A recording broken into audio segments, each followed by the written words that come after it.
okay? A little small company that now is a multi-billion-dollar concern. And it is the foundation that people like Dr. Yang have provided for all of us. And I think we're now positioned as we go into phased retirement to reward some of these people like Dr. Yang, but also to look at the advent of bringing in yet a new crop of colleagues. And again, it is this transition that I think is very vital, very important to Howard. The President sends greetings and his respects to Dr. Yang, and he wanted to convey that as well. So he thanks you for all your contributions, sir. So with that, I am going to simply move the transition of this program to our esteemed Dean colleague, Dr. James Donaldson, and thank him as well for all the things that he has done.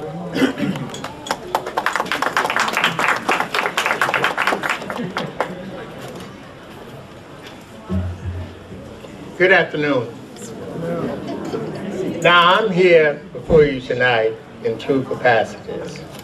One is an administrative capacity as Dean of the College of Arts and Sciences. And I will speak just a few minutes in that capacity. Our honoree tonight, you all know. And I sat this afternoon. He didn't know I was there. I was in the back. But I heard all of the wonderful things that were said. And sometimes, you know, when I hear these kinds of things, you know, I sort of look up to the heavens. And I say, oh, Lord, please forgive this person for saying such an outrageous fabrication. But I should say that today I never once had to do that, because I knew that what was being said really described the nature of the man. And I just want him to know that we in the College of Arts and Sciences, we are delighted that you are a member of our faculty. And I say this not on behalf of myself, but on behalf of the faculty, students, and staff of the college. In fact, when I went back to the office temporarily, after the tribute session, I had the program with me. And some of the staff, and I noticed that there was a stirring, you know, in the office. And they were looking, you know, at the program, and I asked, you know, what was wrong? And I think I shared this with you earlier. They thought that he had left us forever. And when I told him, I said, no, this is not what this is. He's very much alive, and I saw him, you know, when I left the meeting. And oh, how overjoyed they were to know, you know, that their fears were just not really not correct. So again, on behalf of the college, I want to thank you with what you've done, what you're doing, and what I know you will continue to do for the Howard University community. Thank you, dear. Now, I'm going to take off this administrative hat because I want to speak in another capacity. And I want to speak as a friend and a brother. Now, he came to Howard nearly 37 years ago. Now, I was here, you know, at the time, a young person. I didn't have any gray in my, anywhere. Didn't have any gray.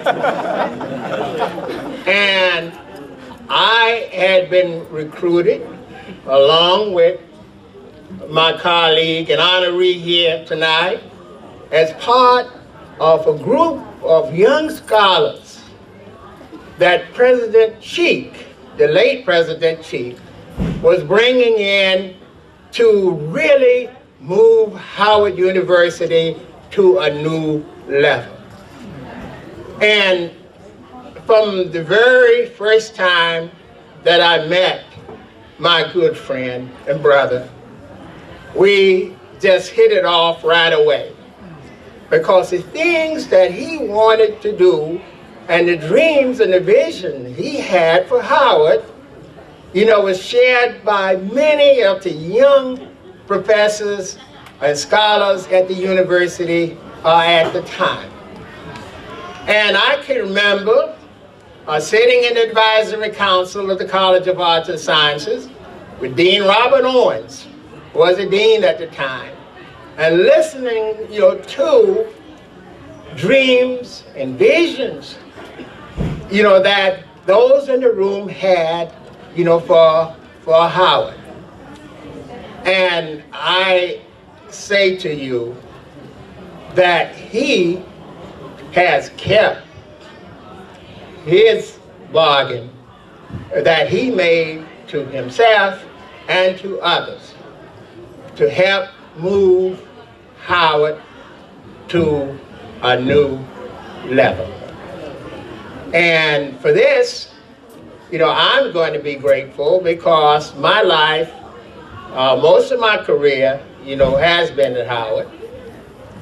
And I tell you, I think I'm probably still alive today because I was at Howard all these years. Because with all of these young people coming in year after year, it was just a constant stream of energizing power that we all, you know, felt. And so I thank the students, I thank the colleagues, and especially I thank my friend Nyang, because we actually can remember and celebrate when we were on the mountaintop. And also, we shall not forget the times when we were down in the valley. And I'm hoping that although the economy now is not good, many programs now, it's not sure whether they will continue, but I am sure that an institution that has survived 144 years, and I say survived, but I really should say what? Thrived for 144 years, will continue. And even this day, you know, will pass.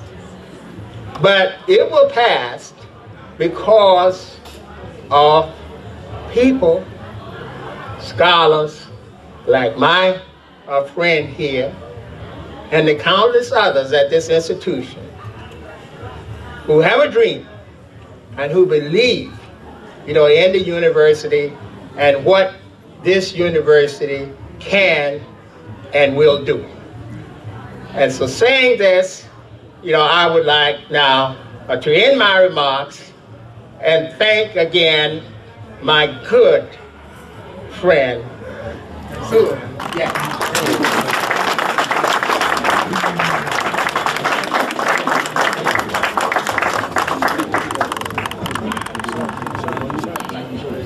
Thank you, Dean Donaldson. Next, I would like to call on Dr. Charles Betsy, who is the interim dean of the graduate school. Thank you. Assalamu alaikum. And good evening. Today I am extremely proud and pleased on behalf of the graduate school to welcome you to Howard University as we celebrate Professor Sulayman Nyang. I've known Dr. Nyang for only a portion of the time that he's been a professor of African Studies at Howard. He was serving as chair of the department when I arrived in 1990 to chair the economics department. And I dare say that neither of us could have predicted that we would still be here today, a little grayer and also a little wiser. Professor Sulayman Nyang easily ranks among the nation's and the world's top scholars, not only in his field of African studies, but across many disciplines and fields of his interest and expertise. I am proud to join you in recognizing him today for his many contributions in the areas of cultural, political, religious, and social affairs that transcend African affairs to the wider world affairs. As an author or collaborator on 11 books and more than 70 published articles, and as a frequent and renowned presenter at globally significant conferences, Dr. Nyang has had a major impact on enhancing awareness of Africa and the diaspora, particularly related to Islam, and African political, cultural, and development affairs. As a consultant and advisor to heads of state, the World Bank, and other international organizations, he's influenced policy and governance affecting the lives of millions of people. A tireless mentor of young scholars, he's fostered intellectual collaboration and encouraged commitment to humanitarian causes, and indeed many of his former students are now themselves leaders in this field. Yet Dr. Nyang remains humble and unassuming in his countenance and disposition, qualities that symbolize the best of the human spirit. He's one of those people who, when they address someone as my brother or my sister, you feel that he genuinely means it. Yes. Today I congratulate him on reaching this milestone in his decades-long career, and I applaud him for staying true to his calling as a scholar, a teacher, and a humanitarian. All qualities that make him a true son of Howard in the tradition of the great scholars who laid the university's foundations many years ago.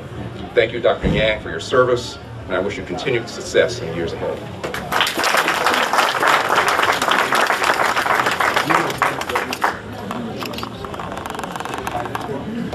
I would like to add a few words and just say welcome to all of you. Thank you for coming, and a special welcome to our featured guest, Professor Nyang-Mazrui, and his wife, Pauline. Welcome to Howard University. I would also like to welcome all of those who have traveled from different parts of the country to be here. Some of you I know have been on the road since 5 o'clock this morning, either driving or on the train or on the bus, to make sure that you get to be here this evening to celebrate this moment with Professor Nyang. I also would like to thank my colleagues here at Howard University. I see a whole lot of them here who are here to share this particular honor also with Dr. Nyang. Above all, I would also like to thank my colleagues in the Department of African Studies and our students and all of those partners who over the past few weeks especially have worked tirelessly with us to put this event together. Now, what I've learned over those past few weeks, and was something I said this earlier this afternoon and has been confirmed just a moment ago by the Dean, is never to use the word tribute for somebody who's still alive. Because when I sent out the notice to students and colleagues, the responses were coming back in. Oh, I didn't know Professor Nyang passed away, or I'm sad to hear the sad news. And I said, no, nothing of the sort happened. He's alive and well, and I'm still running after him, trying to catch him, as all of you. So it is really a pleasure for us to be able to do for a dear colleague, for an icon, for an exemplar, whilst, as a friend of mine has said, while he can still smell the roses. So I think it's really important that we do this to our own, recognize, embrace them, celebrate them, make them see and feel the kind of appreciation and love that we have for them whilst they're still around with us. With that, I would like to move on to the other parts of the program here. Next, I would like to welcome on the podium a fellow Gambian, an economist by training, but also an accomplished writer, cultural figure, and a Renaissance man, period. And that is Dr. Tijan Sala, who's coming to us from the World Bank to do a poetic honor, a tribute to Dr. Nyang. Tijan?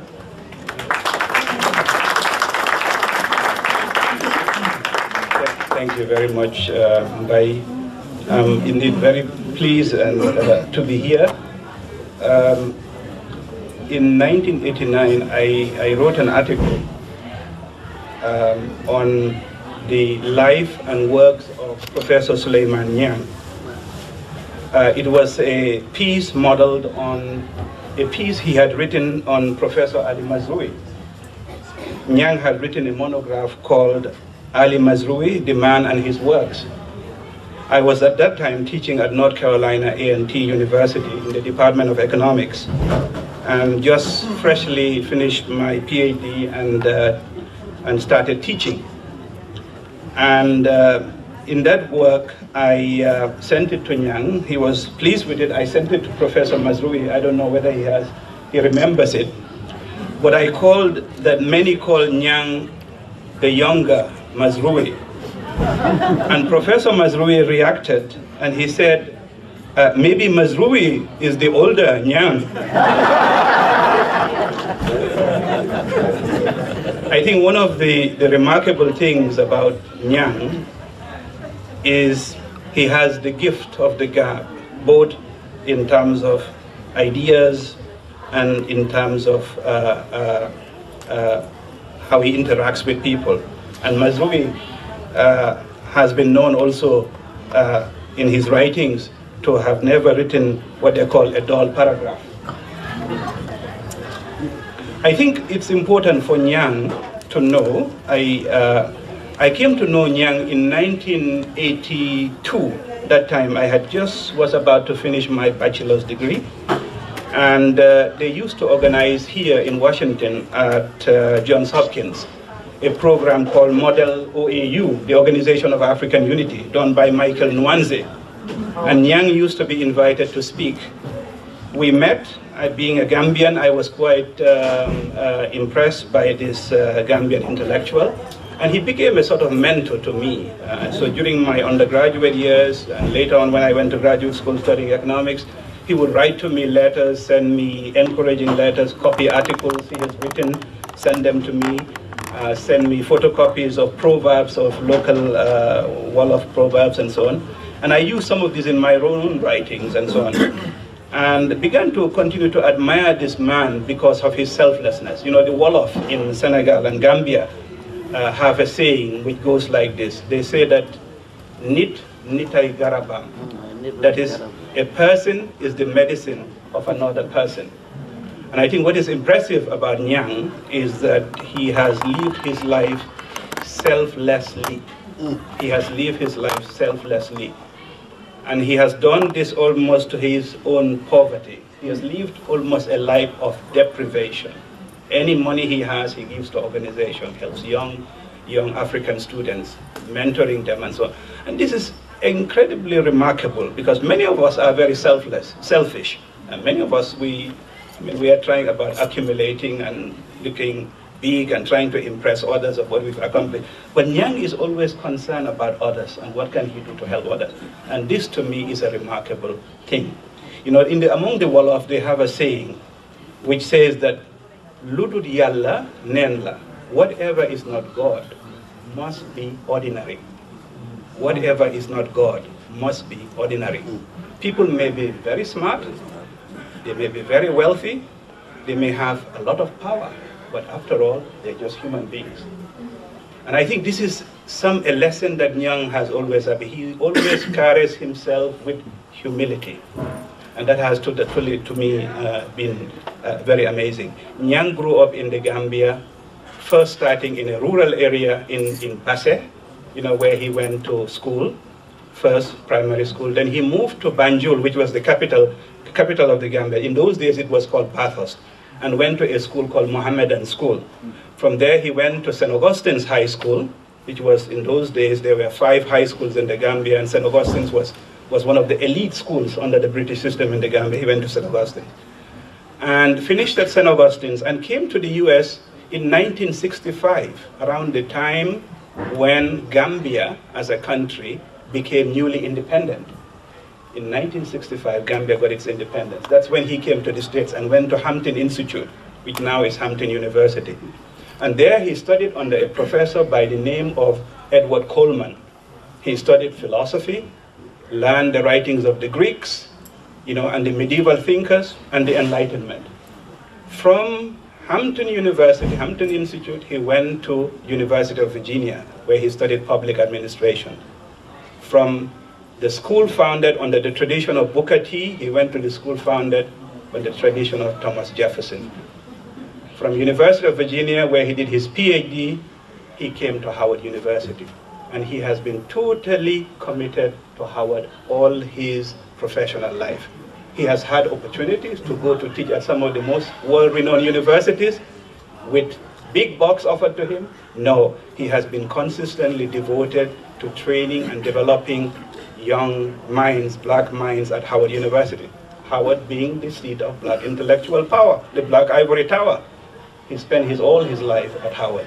And this, to me, is a remarkable thing. There have been many famous black professors who started at Howard, ended up at Harvard, Stanford, and all this. Nyang remained devoted to Howard University. And this, to me, Nyang is an extraordinary human being who insists on remaining ordinary and inspiring others.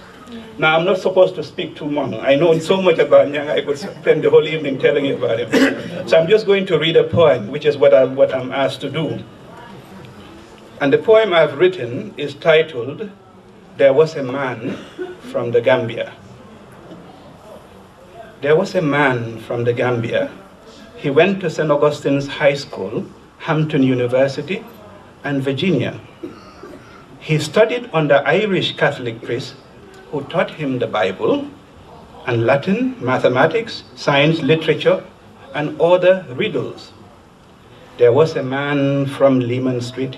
He has known Half Die and Buckle Street. These are streets in the Gambia. Half Die, which is an area of Banjul where half of the people died because of a cholera epidemic long time ago. So it's called now Half Die area. So he was known in Half Die and Buckle Street. He learned the Quran from famous Gambian teachers, and the teachers were Pa Tijan, Tafsir Dembandao, Pa Keba Kor, Sidi Taban, those great preachers. He was gifted in school in both Quranic and Nazarene education. He learned the Arabic alphabet and English by dictation. Translating the Quran into Wolof through the process of Wolofal, he became good at it, in a nutshell, even triumphal. Of the law of the Greeks, he learned from Professor Edward Coleman, minoring in philosophy, absorbing the medieval scholars and the Enlightenment. He moved to the University of Virginia to join the Jeffersonian tradition. From Hampton's freedpeople law, he joined the landed gentry's firmament. There was a man from the Gambia. He studied in the 60s America, in Virginia. Witnessing the civil rights movement, he became a Pan-Africanist, admiring Garvey, Malcolm X, Martin King, Carmichael, those great activists. He admired Nkrumah for his bold vision and mentored young Africans to dream a continent of united mission. He was a brilliant explorer of ideas and an engaging speaker, loved to toy with ideas, turn, counter-turn, this truth seeker. There was a man from the Gambia. I will not name his name. He's not from Zambia. He has written many articles and books on Islam and African politics, taught at several universities, responded to friends and critics. Of his many virtues is his selfless humility, caring for others, already ready to serve humanity. He always has time for ordinary and important folk, gave each his respect, empowered the weak to talk. There was a man from the Gambia. I will not name his name. He's not from Zambia. He served diligently as the Gambia's deputy ambassador to Saudi Arabia. Of that stint, he learned the dribbles of politics in the Gambia. He loved Howard University, that seat of African-American intellectual power, loved to train young blind minds in this black ivory tower. Opportunities galore, he shone them always for Howard. Grooming to success young black minds, he made his life mission and reward. There was a man from the Gambia, I will now name his name, our own Professor Nyang, a distinguished speaker. I have even called him the younger Mazrui. And if Professor Ali doesn't object, I would even call him Professor Sulayman Nyang.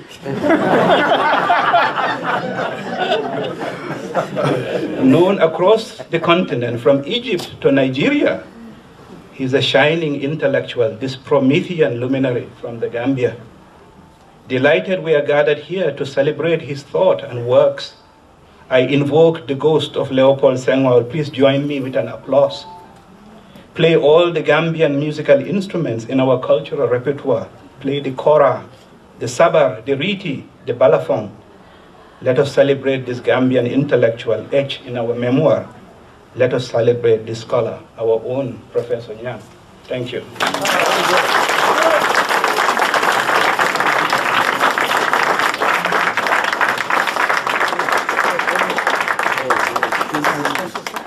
Thank you very much, Tijan.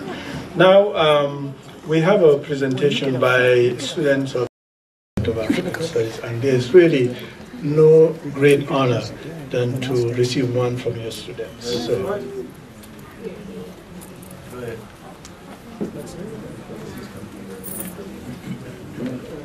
Good evening, everyone. We don't really have anything prepared. We just wanted to give Dr. Nyang a token of our appreciation and love for him. And so this is on behalf of all the students in the department. It's a small token of our appreciation. We're grateful for your mentorship and your guidance, and we just hope you can keep this at your desk. Since you're punctual, it would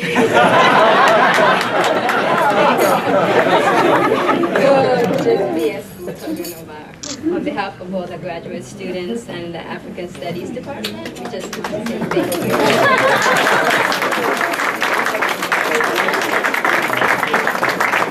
There you go. All right. Yeah.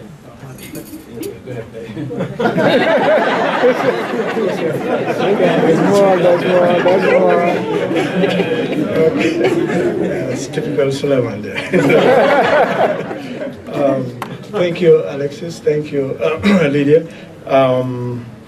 Next, we have 3 people who I'm going to call to come and pay brief. Don't listen to, don't read that tribute. to Sulayman. Starting first with a former colleague, Barakat Selassie. Now you've heard of the term small junior Mazrui, but when I came here in 1980, I was mentored by Barakat Selassie to a large extent. But from a very early time, he started calling Sulayman Little Mazrui. And that was the name that really stuck. So every time we're on the phone, when he calls me, he doesn't say hello, he just say, bye. And some of you who know how Sulayman talks, it's like, So that's our little joke here with Barakat. But Barakat is a professor of law and African Studies at University of North Carolina at Chapel Hill. Occupies a very prestigious chair there of Luttenberg, right, Frank Luttenberg chair of law and African Studies. So we're very, very glad that he was able to make the journey up to come and be with us here. So, Barakat.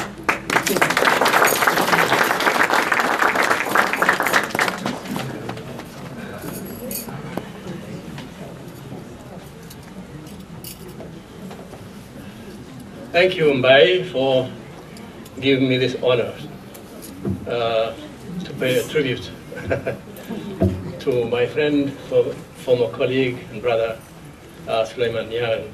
Yes, I plead guilty for calling him Little Mazrui, but I regret the word little because that sort of may seem to be demeaning because let me explain why I called him Little Mazrui.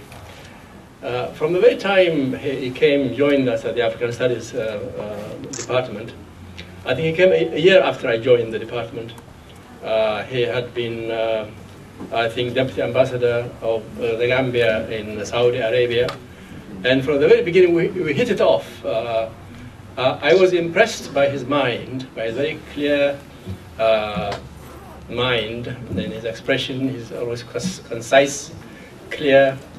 But more than that, I was impressed by Sulayman's humility. He always talked about the Abrahamic religions.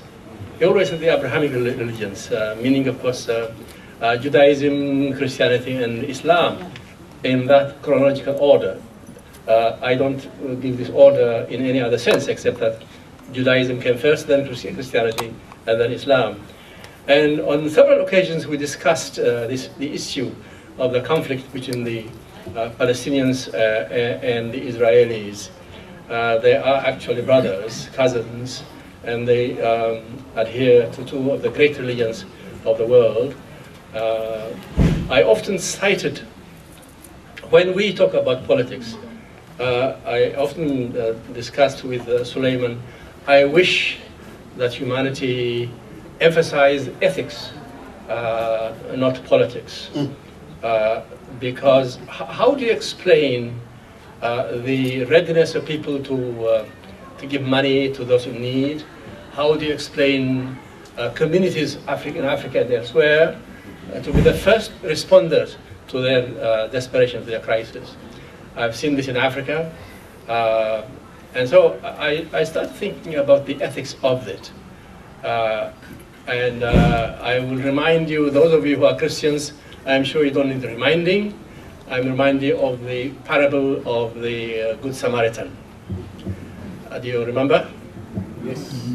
There was a man who had been beaten by robbers and left to die. And many people passed him by, and those who passed him by, at least on 3 occasions, were members of his own tribe. They were Jews. And then this Samaritan was passing and he saw this man, and he took pity on him. And he bound his wounds and took him to an inn and told the innkeeper, take care of him, and if you expend more, I will pay you back when I come back. The Good Samaritan. The parable of the Good Samaritan was told by you-know-who in answer to the question after he said, love thy neighbor as thyself. I think what was his disciples or somebody asked him, who is my neighbor? It was in answer to that question that Jesus Christ told us the parable of the Good Samaritan. In other words, I think the empathy that human beings are capable of, the compassion that human beings are capable of in stretching the hand, helping hand to their fellow human beings, is ingrained in the human nature. In fact, some scientists have now come up with the theory that compassion, empathy is ingrained in human nature as a matter of survival. It's a matter of strategy. Human beings have to help themselves in order to survive. So it's not something artificial, it is fundamental to human nature. And it is in this sense that I saw Sulayman Nyang as a very humble man. His most important quality to me, apart from his brain power, is his humility. Humility, not false humility, it's genuine humility. Much has been said today. I don't think I need to waste your time by repeating what has been said before. But let me just explain again why I called him Little Mazrui. Mazrui is an institution, not just an intellectual of great weight in African studies and world studies. But he has now become an institution throughout African studies, and therefore to call somebody Little Mazrui is no mean achievement, Sulayman. So you'll forgive me for adding the adjective Little Mazrui. And I wouldn't have missed this event today. I just came from North Carolina. I drove through heavy traffic. In fact, what it usually takes 4 hours took me 7 hours because there was an accident. So I just made it, and I'm glad. Congratulations for this great, well-deserved honor, and I know you will continue to add to it. And I hope my speech is a warm-up to my brother Ali Mazrui's future speech.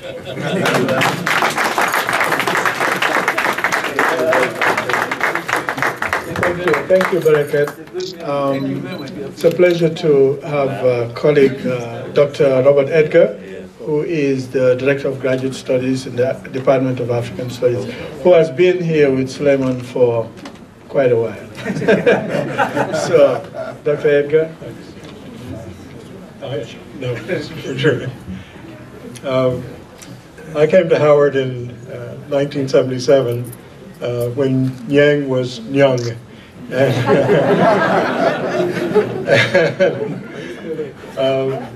We've both gotten a little gray around the edges since then, or as someone said to me not long ago, you're not getting grayer, you're getting blonder.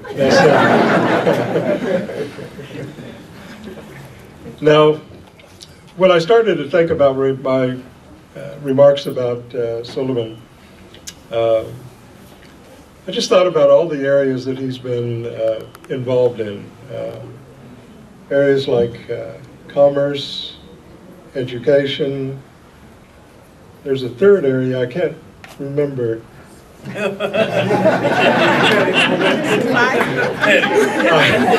I think I've been watching too many Republican debates.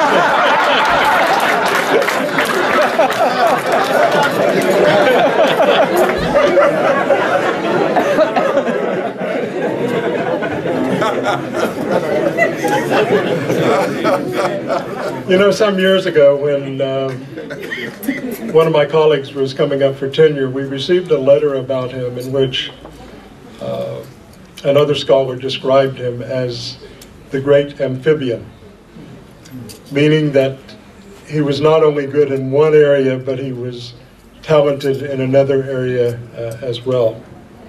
But when I think about Sulayman, I think, you know, that this term amphibian really doesn't capture all the areas that he has been outstanding in. And I was trying to think of a metaphor to describe him, and you're going to find this very odd. But I thought about the iceberg as a metaphor for Sulayman Nyang. Now, of course, knowing Sulayman's personality and the warmth that he generates, he's quite the opposite of an iceberg. But what I was thinking about was the fact that with the iceberg, you have the tip of the iceberg, and then the substance of the iceberg is below the surface of the water, and you really don't see the whole iceberg at any time.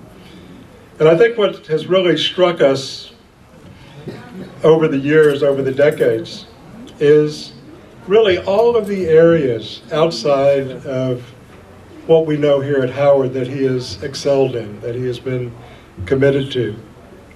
You know, not only has he been a pioneer in scholarship in remarkably varied areas, not only has he been an outstanding teacher, but he's been someone who's been a counselor in international affairs with the U.S. government, but also with many institutions and governments around the world.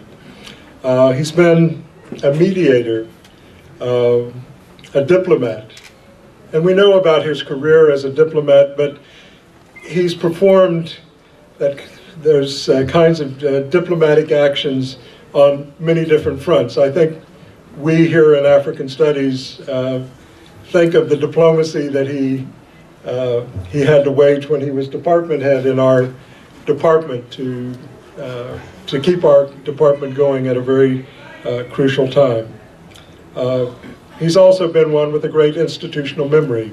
He really is a griot in that respect.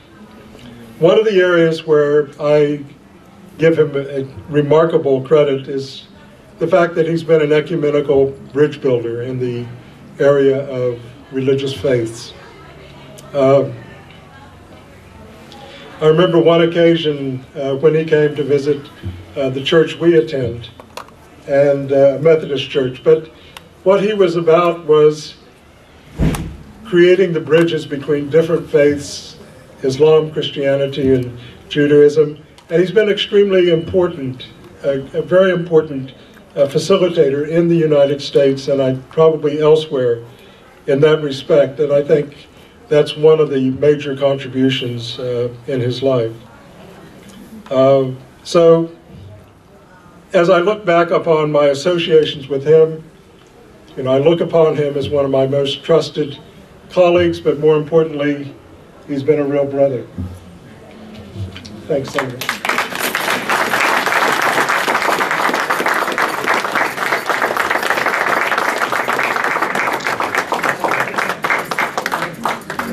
Thanks, Bob.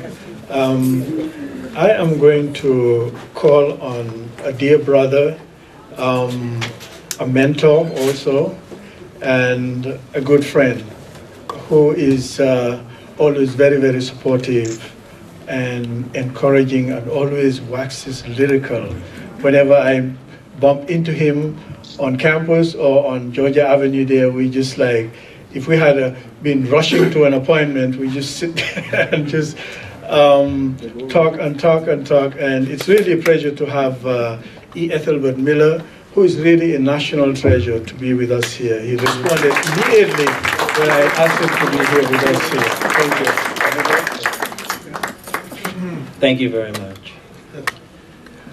I believe it was Prophet Muhammad who once said, the search of knowledge is an obligation laid on every Muslim. When I came to Howard University in 1968, I was a young boy of 17. I had left the South Bronx and headed south and found myself trying to learn how to swim in a river of blackness. The poet Sterling Brown would describe the attraction of the Southern Road, and so I soon learned the meaning of the blues. When I came to Howard University, this place was known as the capstone of Negro education. It was a place filled with history and even folklore. There were tales of how in the old days the Howard boys from the medical school would abduct people near 4th Street and they would disappear, never to be seen again. Who here can explain this? Or maybe for a moment we should stop and ask ourselves, when did Howard begin to call itself the Mecca? And why? And are we worthy of such a name? I remember once standing on the corner near the Starbucks on Georgia Avenue, and I looked across the street and I saw Dr. Sulayman Nyang. He was wearing a gray coat and a gray hat, and his beard was gray, and the sky gray. But when he crossed the street and saw me, his face became the sun, and his smile was filled with warmth. And he crossed the street bringing with him the light. In these dark times, when so much around the world seems to be broken and in need of repair, running into Dr. Nyang is a true blessing.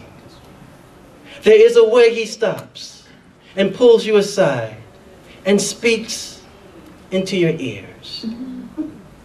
I praise this man for his kindness and generosity. At times I'm often lost in this world, and I have no idea of direction or why it seems as if a storm is always on the horizon. If I cannot find Noah, then let me find Yang.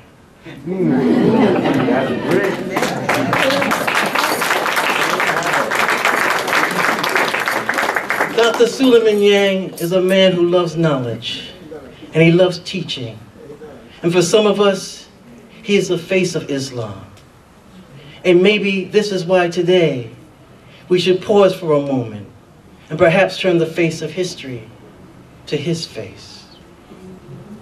The work of Dr. Nyang is best outlined at the end of his book, Islam in the United States of America, which was published in 1999. And with all due respect to the singer Prince, let us party and let me read it like it was 1999. This is what Dr. Nyang wrote. We must always remember that we live on a planet that is shrinking daily because of our own accomplishments as creatures of God, the Creator. Unless and until we learn to speak to each other in a language that reflects our common roots in Adam, this dialogue is impossible. We must recognize that here on earth, we are truly the carpenters and masons charged with the task of building not another Tower of Babel, but a cobble of human responsibility, a church of human love, and a temple of justice among men, women, and children on this planet. When I think of Dr. Sulayman Nyang, I think of a person committed to interfaith dialogue. I think of a man who believes in King's beloved community. So it is fitting this evening, here at this hilltop, this place some call the Mecca, that we would honor a man who is a Muslim scholar, a man who is a believer not just in his faith, but in us, a man who believes we can build a better world and that faith can be made visible. Tributes must turn into tributaries. So I look to my brother Sulayman Nyang so that I will know which way the river bends. And yes, there is a river, and that river is the River Nyang, forever flowing, forever reminding us what life is about. When poets stop at this river, there is no need for poetry. Words turn into light, and with the end of darkness, we are given back our sight.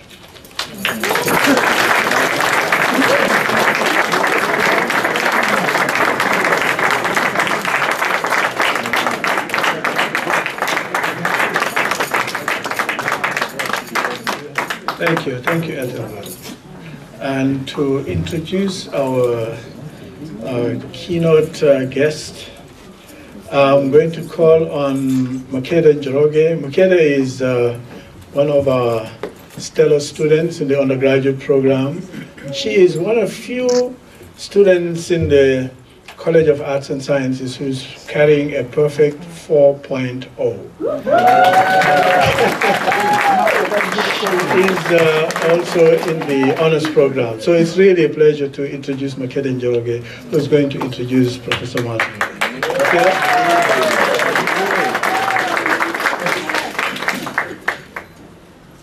Ali A. Mazrui is the Albert Schweitzer Professor in the Humanities and Director of the Institute of Global Cultural Studies at Binghamton University, State University of New York. He is also Albert Lusuli Professor at Large at the University of Jos in Nigeria and the Andrew D. White Professor at Large, Emeritus and Senior Scholar in Africana Studies at Cornell University. Dr. Mazrui has also been appointed Chancellor of the Jomo Kenyatta University of Agriculture and Technology in Kenya, an appointment made by Kenya's head of state. Mazrui was Ibn Khaldun Professor at Large, Graduate School of Islamic and Social Sciences, Leesburg, Virginia, from 1997 to 2000. He was also Walter Rodney's Professor at the University of Guyana, Georgetown, Guyana, between 1997 and 1998. Born in Mombasa, Kenya, Mazrui obtained his BA with distinction from Manchester University in England, his MA from Columbia University in New York, and his doctorate from Oxford University in England. For 10 years, he was at Makerere University, Kampala, Uganda, where he served as head of the Department of Political Science, Dean of the Faculty of Social Sciences, as well as Dean of the Faculty of Law. Professor Mazrui also served as Professor of Political Science between 1974 and 1991, and as Director of the Center for Afro-American and African Studies between 1978 and 1981 at the University of Michigan, Ann Arbor, Michigan.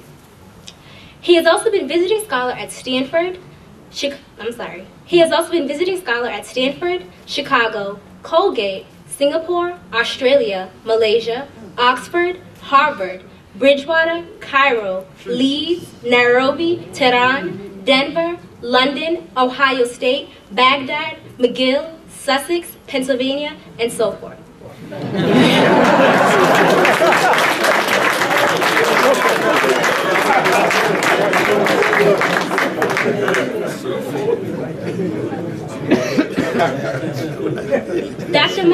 Dr. Mazrui has also served as special advisor to the World Bank.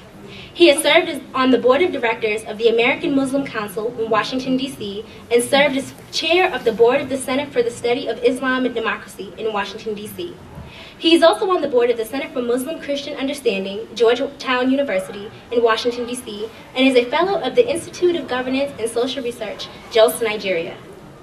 His more than 30 books include Towards a Pax Africana, published in 1967, The Political Sociology of the English Language in 1975, A World Federation of Cultures, An African Perspective in 1976, Cultural Forces in World Politics in 1990, The Power of Babel, Language and Governance in Africa's Experience, co-author Alamin M. Mazrui, 1998, and launched in the House of Lords, London, at a historic ceremony saluting Mazrui's works.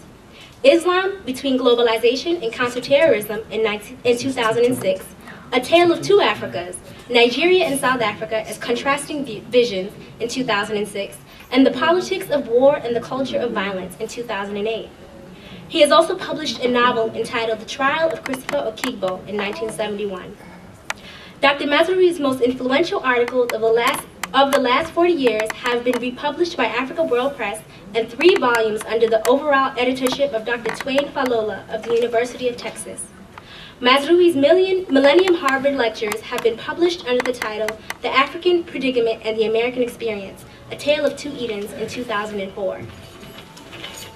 Dr. Mazrui was president of the African Studies Association of the United States between 1978 to 1979, and vice president of the International Congress of African Studies between 1979 and 1991. He is also vice president of the World African Society in London. Dr. Mazrui has been elected an honorary fellow of the Ghana Academy of Arts and Sciences and member of the College of Fellows of the International Association of Middle Eastern Studies. In 1979, Dr. Mazrui delivered the prestigious annual Wreath Lectures of the British Broadcasting Corporation. Morgan State University in Baltimore, Maryland, awarded him the Du Bois Garvey Award for Pan-African Unity. In 1999, he delivered the Eric Williams Memorial Lecture sponsored by the Central Bank of Trinidad and Tobago. In 2007, Dr. Mazrui was elected president of the Association of Muslim Social Scientists in Washington, D.C. In 1998, Professor Mazrui was elected to the Board of Trustees of the Oxford Center for Islamic Studies, England, and to the Board of Directors of the National Summit on Africa in Washington, D.C.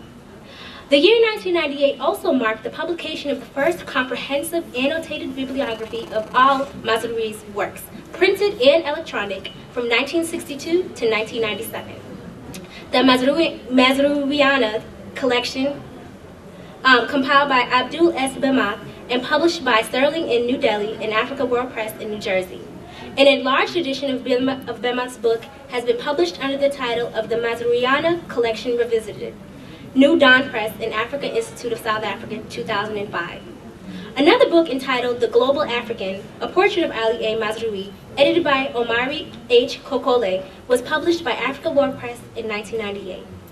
In 2005, the American journal Foreign Policy in Washington, D.C., and the British journal Prospect in London nominated Ali Mazrui among the top 100 public intellectuals alive in the world as a whole. Mazrui was earlier elected an icon of the 20th century by Lincoln University in Pennsylvania, USA.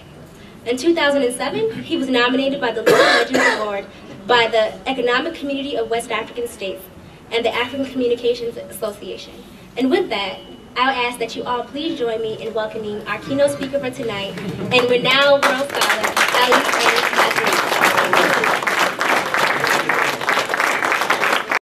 We just like, if we had been rushing to an appointment, we just sit there and just talk and talk and talk. And it's really a pleasure to have E. Ethelbert Miller, who is really a national treasure, to be with us here. He responded immediately when I asked him to be here with us here. Thank you.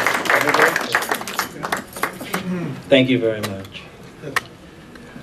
I believe it was Prophet Muhammad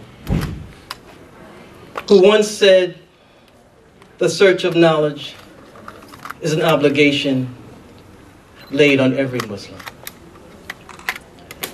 When I came to Howard University in 1968, I was a young boy of 17. I had left the South Bronx and headed south and found myself trying to learn how to swim in a river of blackness. The poet Sterling Brown would describe the attraction of the Southern Road, and so I soon learned the meaning of the blues. When I came to Howard University, this place was known as the capstone of Negro education. It was a place filled with history and even folklore. There were tales of how in the old days the Howard boys from the medical school would abduct people near 4th Street and they would disappear, never to be seen again. Who here can explain this? Or maybe for a moment we should stop and ask ourselves, when did Howard begin to call itself the Mecca? And why? And are we worthy of such a name? I remember once standing on the corner near the Starbucks on Georgia Avenue, and I looked across the street and I saw Dr. Sulayman Nyang. He was wearing a gray coat and a gray hat, and his beard was gray, and the sky gray. But when he crossed the street and saw me, his face became the sun, and his smile was filled with warmth. And he crossed the street bringing with him the light. In these dark times, when so much around the world seems to be broken and in need of repair, running into Dr. Yang is a true blessing. There is a way he stops and pulls you aside and speaks into your ears. I praise this man for his kindness and generosity. At times I'm often lost in this world, and I have no idea of direction or why it seems as if a storm is always on the horizon. If I cannot find Noah, then let me find Yang.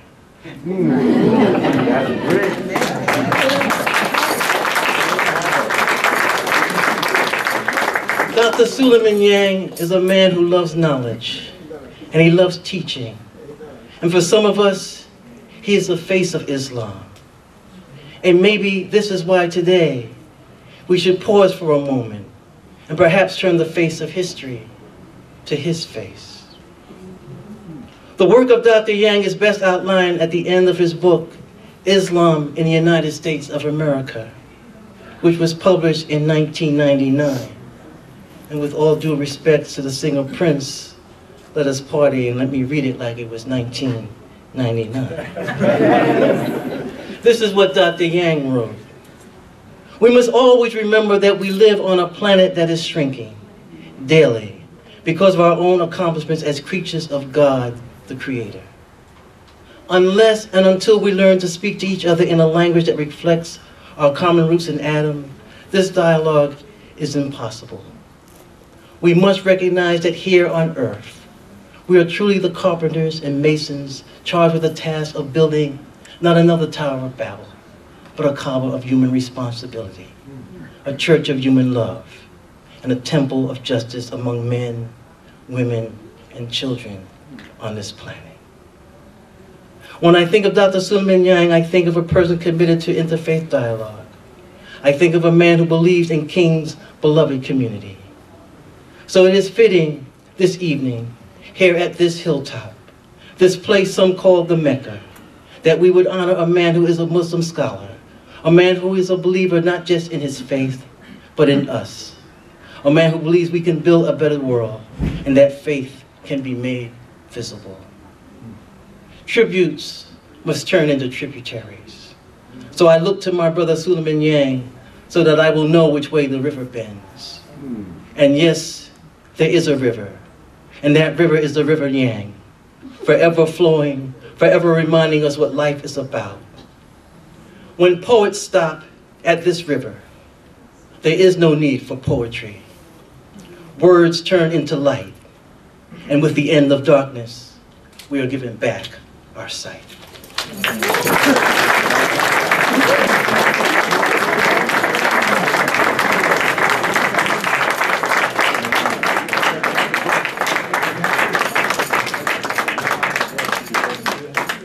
Thank you, Ethelbert. And to introduce our keynote guest, I'm going to call on Makeda Njoroge. Makeda is one of our stellar students in the undergraduate program.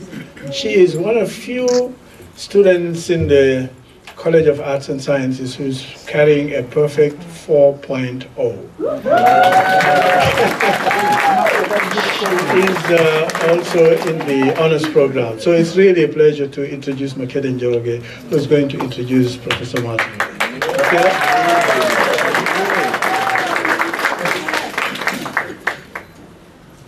Ali A. Mazrui is the Albert Schweitzer Professor in the Humanities and Director of the Institute of Global Cultural Studies at Binghamton University, State University of New York. He is also Albert Luthuli Professor at Large at the University of Jos in Nigeria and the Andrew D. White Professor at Large, Emeritus and Senior Scholar in Africana Studies at Cornell University. Dr. Mazrui has also been appointed Chancellor of the Jomo Kenyatta University of Agriculture and Technology in Kenya, an appointment made by Kenya's head of state. Mazrui was Ibn Khaldun Professor at Large, Graduate School of Islamic and Social Sciences, Leesburg, Virginia, from 1997 to 2000. He was also Walter Rodney's Professor at the University of Guyana, Georgetown, Guyana, between 1997 and 1998. Born in Mombasa, Kenya, Mazrui obtained his BA with distinction from Manchester University in England, his MA from Columbia University in New York, and his doctorate from Oxford University in England. For 10 years, he was at Makerere University, Kampala, Uganda, where he served as head of the Department of Political Science, Dean of the Faculty of Social Sciences, as well as Dean of the Faculty of Law. Professor Mazrui also served as Professor of Political Science between 1974 and 1991, and as Director of the Center for Afro-American and African Studies between 1978 and 1981 at the University of Michigan, Ann Arbor, Michigan. He has also been visiting scholar at Stanford, Chicago, Colgate, Singapore, Australia, Malaysia, Oxford, Harvard, Bridgewater, Cairo, Leeds, Nairobi, Tehran, Denver, London, Ohio State, Baghdad, McGill, Sussex, Pennsylvania, and so forth.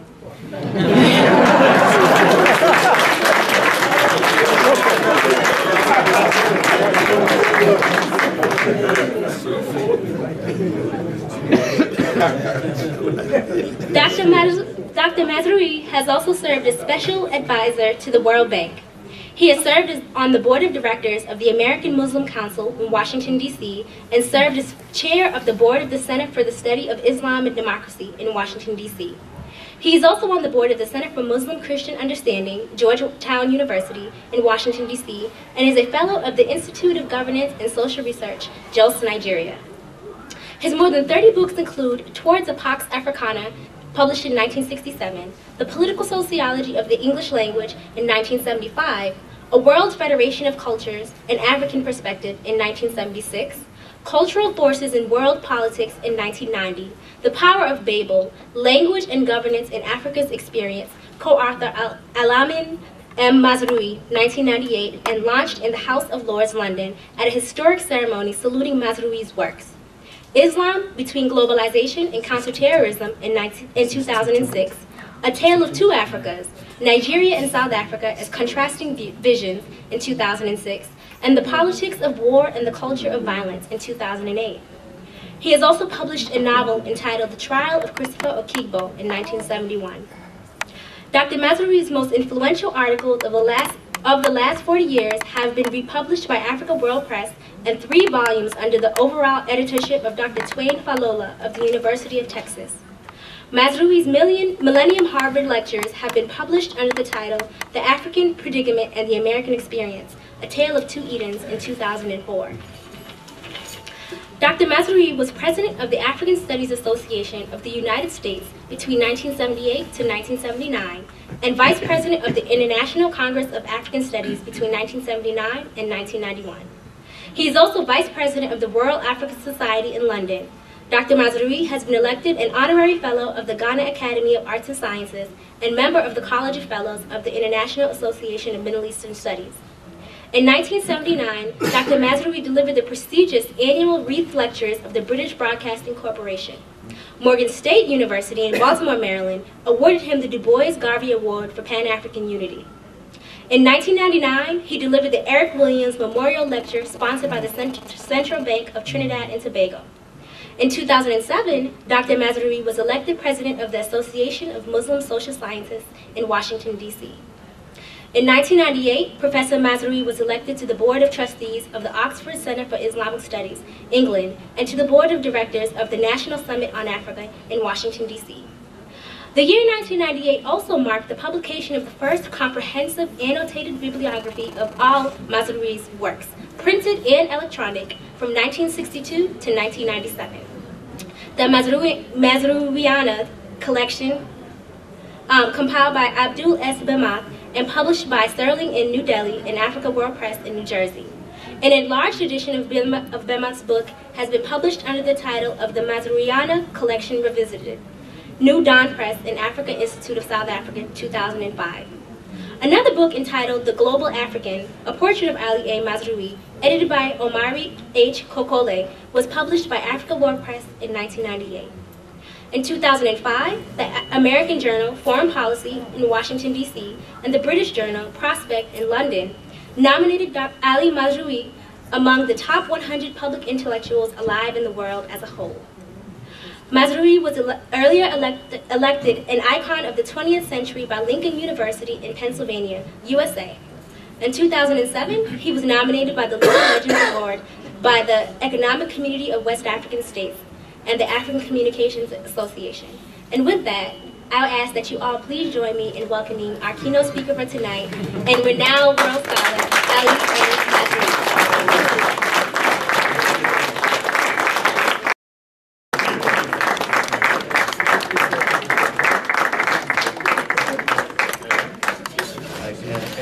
I can try.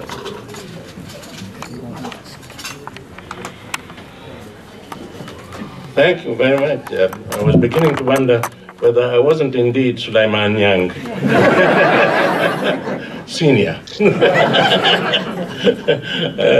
It's very, very flattered to be given this role, and doubly flattered to have been celebrated in competition with my younger version, Sulayman Nyang. And we've known each other for decades, and I've always been proud to count myself among his fans. Well, I'll try and abbreviate some of the issues I had intended to deal with because time is marching on, and then we were sorry to have arrived rather late, although Sulayman is very strict on punctuality. I can assure him this time it wasn't my fault.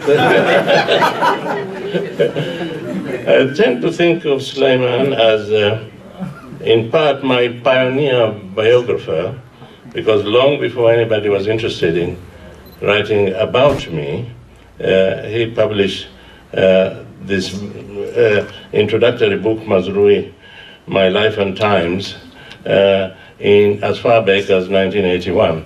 And I was very, very flattered to have the recognition of a younger colleague at a relatively early phase of my own career. Then I tend to think of Sulayman not just from Gambia, but from Senegambia, a combination of Senegal and Gambia. Why do I do that? Because I'm thinking of a kind of Wolof kingdom and the interconnection between those two countries, which colonialism differentiated into Anglophone and Francophone, but they have a lot in common in their own indigenous culture. And Senegambia has produced major paradigm builders. Among the most important are Leopold Senghor, one of the founding fathers of Negritude, who presided over independent Senegal for 20 years. And then Sheikh Anta Diop, one of the founding fathers of Afrocentricity, emphasizing the Nilotic origins of global civilization. And thirdly, Sulayman Nyang, one of the founding fathers of what I came to call Africa's triple heritage, that the convergence of Africanity, Islam, and Western civilization. But he was already addressing that convergence before I went public with my own view. Nkrumah's son, one of Nkrumah's sons, called Gamal Nkrumah, who lives in Egypt and is to all intents and purposes these days an Egyptian. When my television series came out, The Africans, a Triple Heritage, we met with Gamal in Zimbabwe, and he said, "I've seen your TV series of the three civilizations converging. How much does your television series owe to my father?" Meaning to Kwame Nkrumah. You see? So I said, "Oh, quite a lot," because I was standing on the shoulders of giants, I said, because there was Edward Blyden, who had dealt with Christianity, Islam, and the Negro race in the 19th century. There was Kwame Nkrumah, who had ventured into a book he entitled Consciencism, and there was Sulayman Nyang, who had written Islam, Christianity, and African Identity, I said to young Gamal. And although I coined the term Africa's triple heritage, Sulayman Nyang beat me to the theme. The title was mine, but he beat me to the theme in the 1980s. My own book and TV series came out in 1986, The Africans, a Triple Heritage. Sulayman beat me to the draw by 2 years. Nyang's Islam, Christianity, and African Identity was published in 1984, 2 years before I went public with that convergence. So it was therefore not incorrect for me to say to Gamal and Nkrumah that I was standing on the shoulders of giants, but knowing my weight and the fragility of Sulayman, I hope he survives.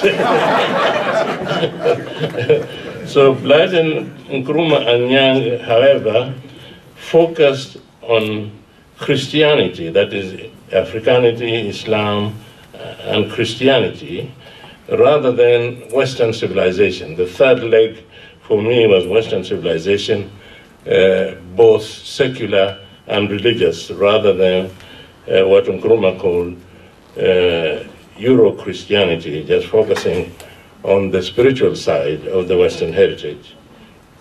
Now, Senghor, as president of Senegal, was also a poet and a thinker, and he engaged in what we have called romantic primitivism, celebrating simplicity. In his immortal phrase, "Emotion is black, reason is Greek." Sheikh Anta Diop, on the other hand, emphasized the complexity of human civilization and its origins in the Nile Valley, a kind of romantic Gloriana. Sulayman Nyang emphasizes a romantic synthesis, a confluence of cultures. So when we study these three thinkers with regard to the convergence of the three civilizations, you had on one side Edward Blyden in the 19th century, sometimes celebrating Islam almost as a religion for the whole of Africa, rather than for any one individual, whereas Sulayman, of course, is dealing with Islam as his choice of religion, but not necessarily prescribing it for the African continent. I'm quoting here from Blyden. Islam in Africa counts in its ranks the most energetic and enterprising tribes. It claims as its adherents the only people who have any form of civil polity or bond of social organization. Its laws regulate the most powerful kingdom, Fatah, Masina, Hausa, Borno, Wadai, Darfur, Kordofan, etc. It commands respect among all Africans wherever it is known, even where the people have not submitted to the sway of the Quran. This is Blyden. This is not Sulayman. So Blyden is an Islamophile who goes further in his celebration of Islam than Muslims themselves.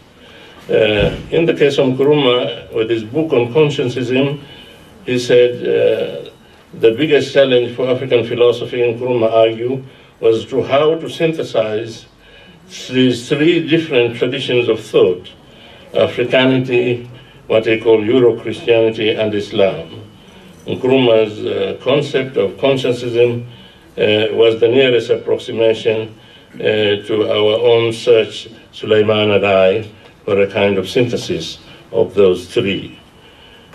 So Nkrumah groped for a principle of compassionate ecumenicalism. He said, and you will see why Gamal confronted me and said, "How much did you owe to your dad, to my dad, in your television series?" I'm now quoting Nkrumah.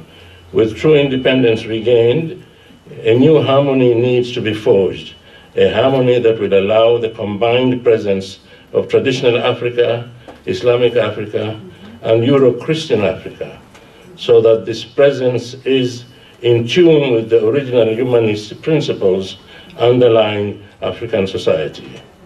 Our society is not the old society, but a new society enlarged by Islamic and Euro-Christian influences." All that is in Nkrumah. And then he urged a new synthesis of these three legacies to produce what he called philosophical conscientism. I understand Sulayman Nyang is working on Nkrumah right now, and we look forward to his development and newer interpretations. But the following are Nkrumah's words: "The theoretical basis for an ideology whose aim shall be to contain the African experience of Islamic and Euro-Christian presence, as well as the experience of traditional African society, and by gestation employ them for the harmonious growth and development of that society." End of the quote from Nkrumah. Then come this young man called Sulayman Nyang here, and he carries the dialogue forward. As I say, he was doing it before I went public. So who is Sulayman Nyang Sr. and who is Nyang-Mazrui Jr. might partly depend upon the chronology of this unfolding of the view. And now here's Nyang. "In my view, the African encounter with the Abrahamic tradition has been very inspiring and spiritually elevating. The message of Abraham, as echoed and preached by the Old Testament prophets, by Christ and Muhammad, is still reverberating in the African spiritual firmaments. The ringing of the church bells," Sulayman goes poetic, "the ringing of the church bells and the booming voices of latter-day Bilals, the first great black disciple of the Prophet Muhammad, summoning fellow believers to prayer, made it crystal clear to all observers that Africa has finally joined the growing commonwealth of believers in the Abrahamic tradition." So in many ways, Nyang is closer to Edward Blyden in some of those views than to either Kwame Nkrumah or my humble self. But I still insist that without the insights of those prior thinkers, with special reference to Blyden, Nkrumah, and Nyang, my own interpretation of the triple heritage would have been the less enriched. And in any case, I'm always thinking of Senegambia. small societies producing great minds, limited territoriality breeding genius. And then it produced the founder of Afrocentricity, Sheikh Anta Diop, the founder of Negritude, Leopold Senghor, and tonight we honor one of the founders of creative synthesis and convergence of civilizations, Sulayman Nyang, no less.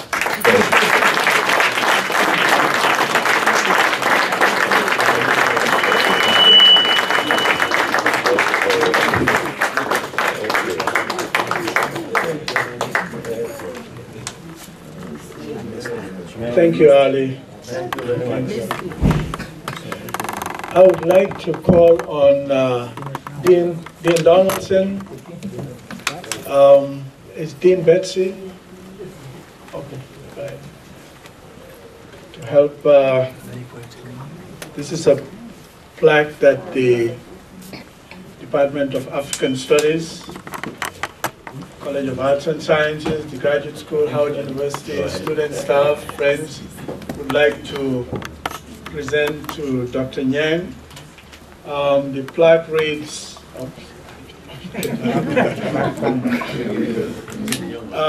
Lifetime Achievement Award presented to Professor Sulayman S. Nyang, renowned scholar, educator, author, in grateful appreciation for your service and dedication to Howard University, the Academy, and humankind. November 16, 2011.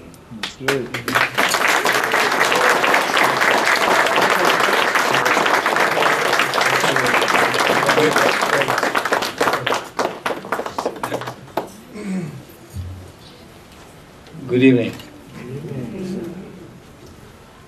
Thank you very much, Professor Nyang. God is the greatest movie maker. That's one of the metaphors I have coined, because I almost died. I was dead for 12 minutes, according to the doctors.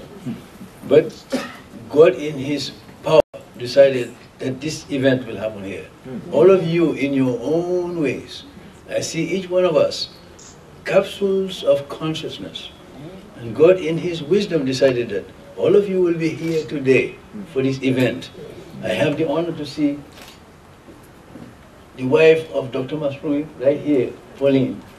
Dr. Nyang over here, Dr. Cham, so my colleagues right there from the department. Then I look at my deeds here. Only God can create this video.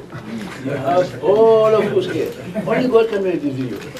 And I will leave you with 5 points to remember with regard to this event. One is the fact that 30 years ago, as a young man, when I was writing about Dr. Nyang, it never dawned on me that one day, working at Howard, we'll have this moment. But God in His wisdom decided that all my colleagues here, some of them are right here next to me, they're all part of the drama, and all of us here, and all of you are here. So the 5 points to remember is that we start with what we know, and we build on what we have.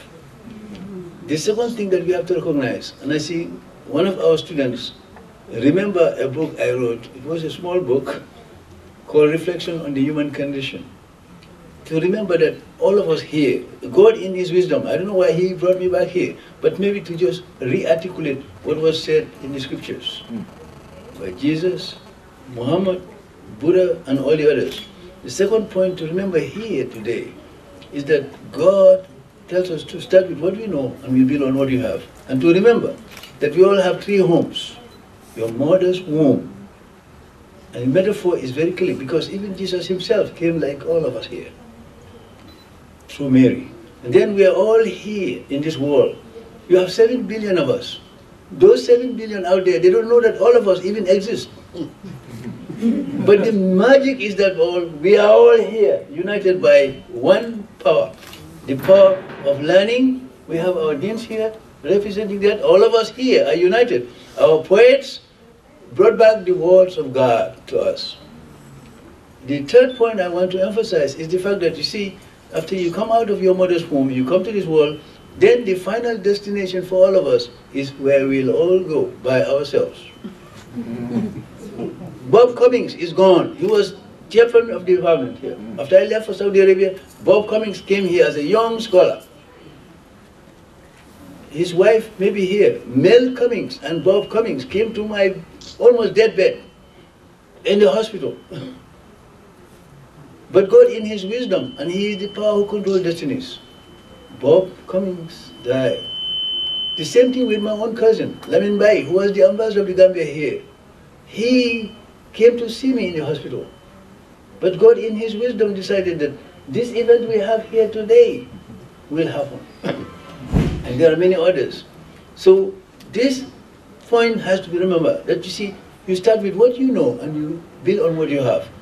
Build on what you have, all of us here, getting knowledge. The third point that we have to remember is that regardless of what you have here, whether it's power, wealth, or knowledge, the point is, be a human being. Try to live with other human beings. You are not perfect, nor are they all evil. There is a river between. Try to swim and hope that God will get you to the bank of safety and understanding. Our poets will work on that. The last 2 points I want to leave you with is that Howard University, our poet has made that the metaphor. Howard is the maker of black education. For some reason, all of us are here. Whether we work here or not, there are many people who are here before us. Each one of us here represent those people who are gone. And whether you like it or not, our deans here and all of us here, we represent those who are coming after us. That's one of the things about this life here. We are all here together, each one of us here. Every human being is important. The great thing about the great scriptures and what is said is that human beings must learn to live together. I always say to many leaders in these countries, I've said this to American leaders here, if an alien being comes from another planet and he is looking at us here, why would they do field research in America only? And all of you are witness to this fact. Why? There are only 2 locations today in America. And what we are doing at Howard here and around the United States are all related to what I'm saying now and to what Dr. Mazrui, the deans are saying. Why is that? The alien being will do research in America. Why? Because in Washington, D.C. here, you have 194 embassies here.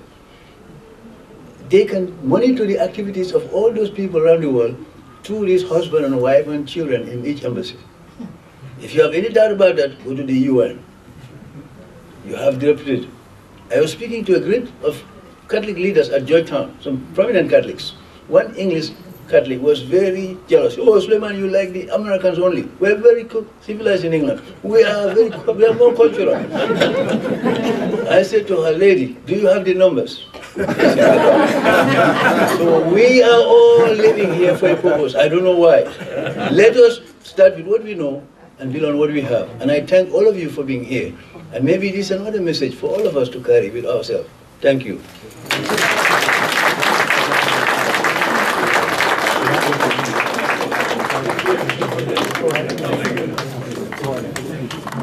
Thank you, Dr. Nyang.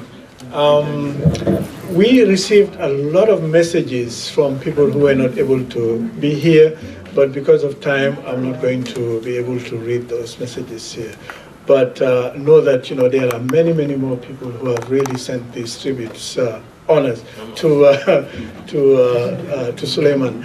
I would like to close by just again expressing my sincere gratitude, very, very heartfelt thanks to everybody who has worked to make this moment a reality.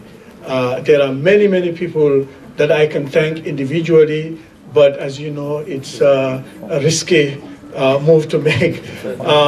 But there are a couple of individuals who have really worked very, very hard to make this particular moment happen, and I would like to make sure that they are recognized. And one is the person who really always has my back in the department. It's Miss Pratt. Where's she? Oni is the author of Okay, that's only right there. All right? And we also would like to thank Ms. McLeod, who is actually Queen Mother from Ghana. She's always very, very supportive of us, and actually is also went to the same, not the real HU, but went to the other HU of Sulayman. And again, for everybody who came here and worked with us, I would like to say thank you. And I wouldn't be here myself if it wasn't also for the person who has also been at my side. We've been together for I don't know how many years now, since 1971, 72. And that's my wife, Saba. Not many people know. So I want to thank everybody for coming. Enjoy the food that's left there, and again, shukran, merci beaucoup, Jadejef, thank you. Okay.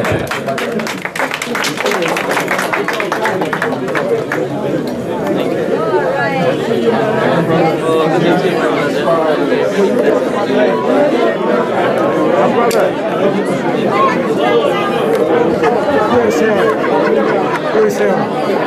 Sarah?